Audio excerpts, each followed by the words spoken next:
ભૂપેન્દ્ર પટેલ આવતીકાલે અમેરિકાના પ્રવાસે જશે. આવતીકાલે વહેલી સવારે 3 વાગ્યે સીએમ અમેરિકા જશે.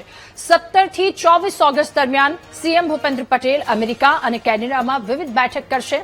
અમેરિકામાં મુખ્યમંત્રીના રોડ શોનું પણ આયોજન કરવામાં આવ્યું છે. અમેરિકા અને કેનેડાને વાઇબ્રન્ટ ગ્લોબલ સમિટ 2027માં ભાગ લેવા સીએમ આમંત્રણ આપશે. વધુ માહિતી મેળવીશું. સંવાદદાતા મેહુલ આપણી સાથે ફોન લાઈન પર જોડાયા છે. મેહુલ, મુખ્યમંત્રી ભૂપેન્દ્ર પટેલ આવતીકાલે અમેરિકાના પ્રવાસે, શું વધુ વિગતો? બિલકુલથી વાત કરવામાં આવે તો મુખ્યમંત્રી ભૂપેન્દ્ર પટેલ આવતીકાલથી વિદેશ પ્રવાસે જઈ રહ્યા છે. અમેરિકા અને કેનેડામાં તેમનો વાઇબ્રન્ટ ગુજરાત ગ્લોબલ સમિટ લઈને આ પ્રવાસ રહેશે. ખાસ જે છે તેમની સાથે એક ઉચ્ચ અધિકારીઓનું ડેલિગેશન, જેમાં મુખ્ય સચિવ, નાણાં વિભાગના સચિવ, જે અધિકારીઓ છે તેમનો પણ સમાવેશ થાય છે. મુખ્યમંત્રી કાર્યાલયના જે અગ્ર સચિવ છે સંજીવ કુમાર, તેઓ પણ સાથે ઉપસ્થિત રહેવાના છે. ઉદ્યોગ વિભાગના અગ્ર સચિવ મમતા વર્મા પણ સાથે ઉપસ્થિત રહેશે.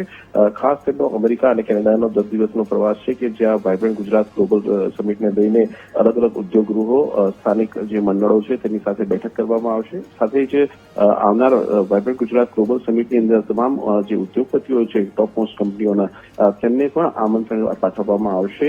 મુખ્યમંત્રી ભૂપેન્દ્ર પટેલ 27 તારીખે જે છે ત્યારે ગુજરાતમાં પરત ફરશે અને આવતી સપ્ટેમ્બર માસની અંદર નાયબ મુખ્યમંત્રી હર્ષ સંઘવી યુરોપ અને જાપાનના પ્રવાસે વાઇબ્રન્ટ ગુજરાત માટે જશે. જી, આભાર આપનો વિગતો સાથે જોડાવા બદલ.